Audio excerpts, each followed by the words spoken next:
it is this time. In the midst of confusion, in the midst of evil, in the midst of lukewarmness, there is a bride for Christ, a pure church, a holy church, a true church. Revelation chapter 19, 6-8 tells us about the bride of Christ. And Ephesians chapter 5, 25-27 tells us that Jesus Christ washes the bride by his word, so that he can present the bride to himself a pure virgin.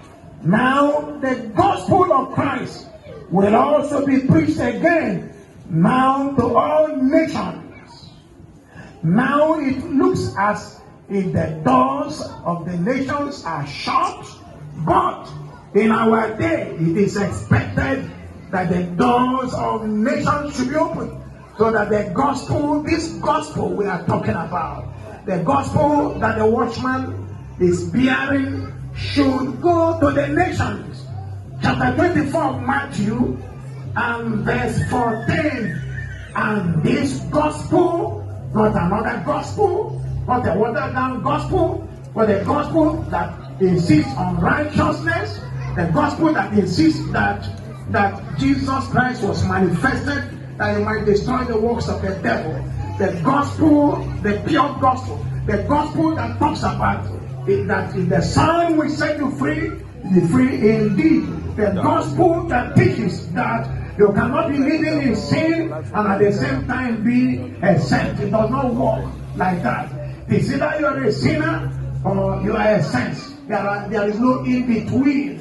And so this gospel that the nations are waiting for, the gospel that will pull men out from sin and set them free, the gospel that I received, the gospel that every sensitive and every genuine watchman received, that set us free, that set us free from sin. That the gospel has been lost. But there came a time that God came down. Few days ago, I was telling the Lord that there has to be another coming down of the Lord. There has to be another word coming down of the Lord. He went down to Egypt and then brought deliverance. That he need to come down again, because this is beautiful sight of our time, God, and God has to come down. He went down in the power from God, the original power. Miracles that cannot be gainsaid. In the days of the apostles, they tested their mortal bodies. Their kidneys will come back to life. Your organs will come back to life. And everything about you. Otherwise, the enemy is not risen. When Jesus met Martha and Mary, Martha was talking about the doctrine of resurrection, while Jesus was talking about the resurrection from the dead. He's no more on the cross. Neither is he in the grave, but he's risen from the